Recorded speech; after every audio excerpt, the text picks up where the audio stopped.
ஆகா கல்யாணம் சீரியல பொறுத்தளவு இனிய எபிசோட்ல என்ன நடந்திருக்கு அப்படிங்கிறத பார்க்கலாம். இப்ப நம்ம மகா, ஐஸ்வர்யா இவங்க எல்லாருமே சேர்ந்து இதுக்கப்புறம் அழகி பாப்பாவ எப்படி பார்த்துக்கணும் அப்படிங்கிறத மட்டும் தான் நீ யோசிக்கணும். நடந்தத எதுவும் நினைச்சு கவலைப்படாத அப்படின்னு விஜய்க்கு அட்வைஸ் பண்ணிக்கிட்டு இருக்கிறாங்க.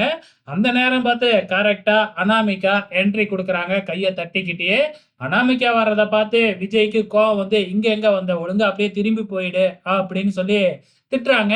காரணம் என்ன அப்படின்னு பார்த்தீங்கன்னா, இங்க அனாமிகா தான் வந்து அந்த ரவுடிங்களெல்லாம் ஏற்பாடு பண்ணி, இந்த மாதிரி சூர்யா, மகா, ஐஸ்வர்யா இவங்கள எல்லாத்தையுமே அடைச்சு வச்சிருந்தது அப்படின்னு சொல்லி நம்பிக்கிட்டு இருக்காங்க இல்லையா?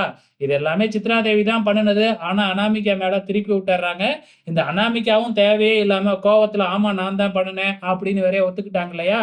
அதனால இப்ப அனாமிகாவ பிடிச்சு வாரு வாருன்னு வாருறாப்புல நம்ம விஜய்.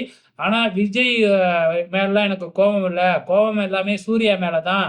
சூர்யா அப்பவே இந்த விஷயத்த கூப்பிட்டு எங்ககிட்ட சொல்லியிருந்தாங்கன்னா, நாங்க என்ன பண்ணணும் அப்படின்னு சொல்லி பேசியிருப்போம்ல. அதெல்லாம் செய்யாம, இவரு நல்லவனா நடிக்கிறதுக்காக இப்ப எங்கள மாட்டி விட்டுட்டீங்கல்ல அப்படின்னு சொல்லி, அனாமிகா சூர்யா மேல தூக்கி பழிய போட்டுக்கிட்டு இருக்கிறாங்க.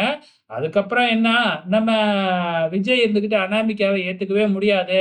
இவளால 3 உயிர் போயிருக்கும். அதனால ஒழுங்கா கூட்டிட்டு போயிடுங்க அப்படின்னு சொல்லி பார்க்குறாங்க. ஆனா அனாமிகா இருந்துகிட்டு, இல்லவே முடியவே முடியாது.